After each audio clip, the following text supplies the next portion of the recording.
spoke about it, you said you'll have all these other tasks that you'll go and do instead of having at your blueprint, your good blueprints or your massive action plan. So why do you think that you don't make that task an absolute priority for that day? Why isn't your action plan unfolding like it should do? That's a good question, I mean, that's a very good question. I wish I could give you a great answer. Well, you can give me a great answer. I know you're going to give me a I'm just looking for that right now. So, what we've spoken about it before too, so what sort of connection do you have to those tasks and that goal that you've set yourself? I need to have certainty with what it is I'm doing. How do we create certainty?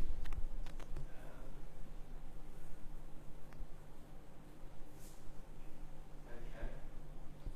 Why, I'll give you another way. Why have you made that particular goal or action plan? Why have you put that particular goal in place to achieve?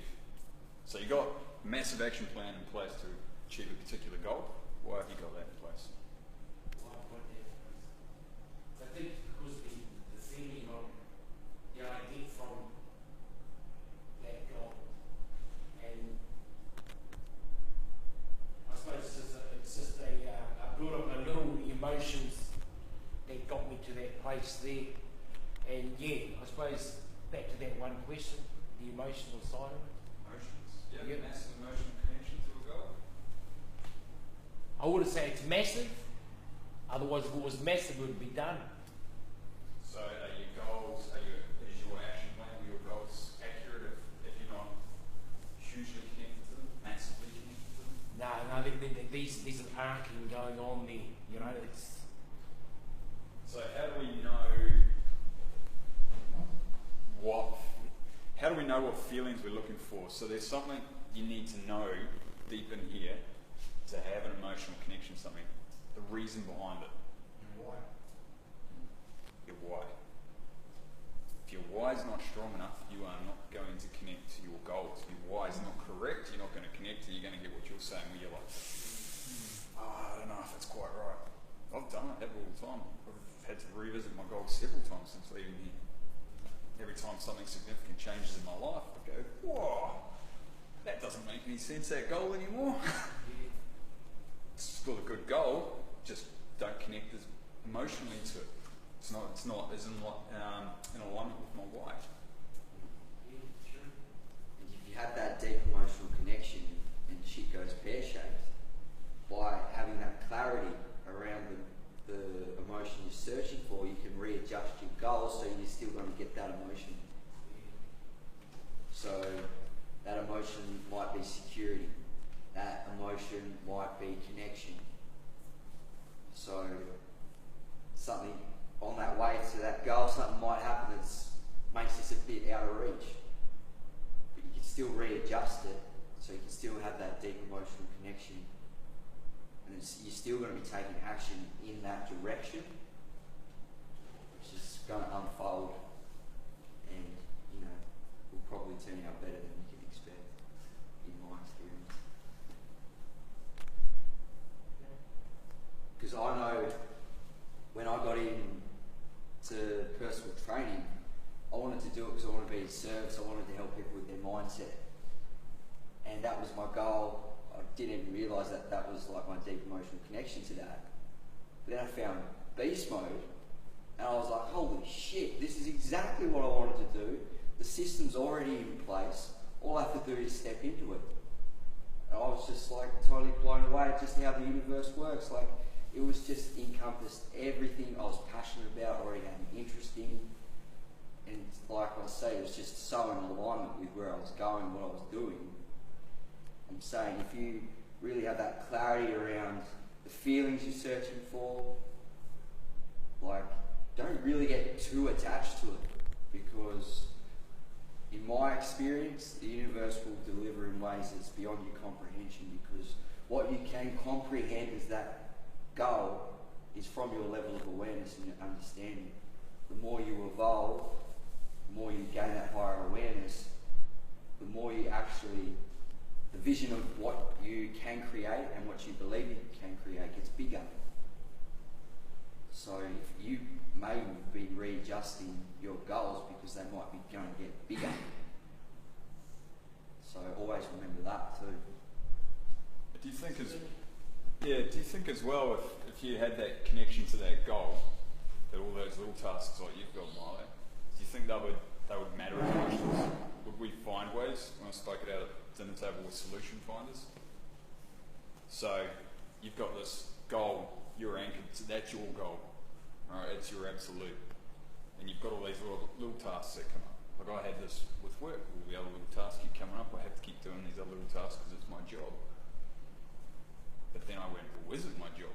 Or is this just extra stuff that I do because it helps someone else out at work? So that helped someone else out at work and it was affecting my goal.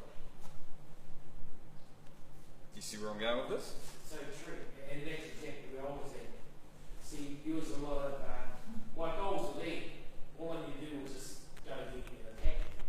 But all these other little things that were coming up, they were cool too because I was giving them value, they were getting breakthroughs, they were helping them out, getting a better understanding where they're at and what they needed to do to get out of that situation they're in. So even though that they were getting movement or traction with what it is that they were doing to get out of the situation that they were in, it was holding me up from doing what I needed to do. So in other words, here, do I step that aside and just worry about what I need to do first? Or do I try and encompass that and get that balance? How important are those tasks? If those tasks are important and you just push them to the side, is that going to help you on the agenda? You know, Ray, how important is a broken heart? You know, how important is an understanding of someone with a relationship and being able to rebond with you. How important is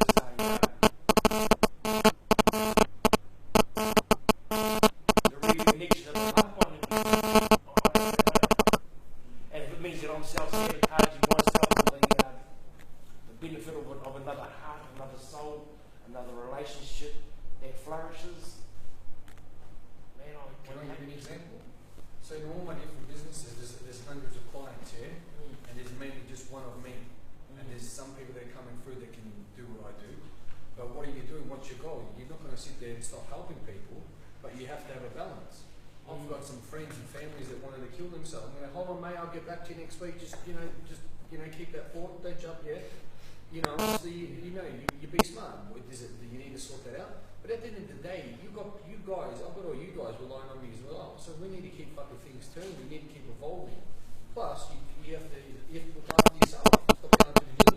Plus, you've got to cover yourself. So it's about giving yourself. But at the end of the day, you're doing it. You can't give yourself always for free. If you're building an empire, if you're creating something as well, you need to put time in that. And if the world's falling around you, you can only help when you decide to. But if you're doing that and it's starting to really, affect your life and bring resistance to it, don't get me wrong. There's times when there's some real fucking, the things that you just need to completely drop and that you need to go to. I understand that, people need to do that.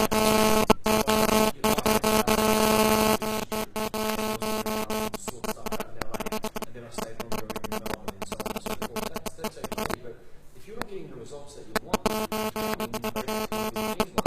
then you need to, address.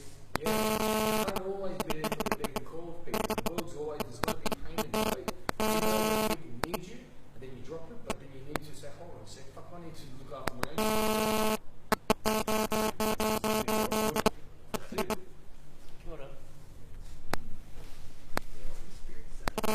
All good. So,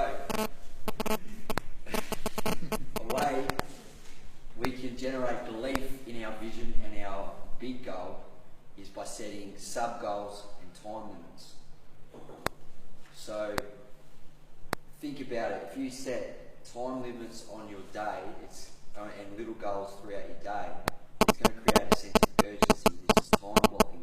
And you generate momentum and belief by just saying, I'm going to have my breakfast by 8 o'clock. Awesome, done it. I'm going to be at the gym, done by 9 o'clock, done it. And you generating that belief. It might be small, tiny little steps, but you're generating that momentum, that belief, and then before you know it, you're taking on bigger tasks, and because you've got that just that little bit of momentum, you have that bit more belief to get that task done. And see, if we want to get the macro goal, we've got to achieve lots of little micro goals. And when we achieve those micro goals, we celebrate them. Because what we celebrate gets repeated. So if we can actually celebrate more, we've got to actually enjoy the journey. If we enjoy what we're doing, we're a lot more likely to get our vision. If there's less resistance, there's less pain, we're actually enjoying the journey of getting there. So by setting little sub-goals, you're setting yourself up for success by sticking to it. That's the way you just generate that momentum. Make success easy for yourself.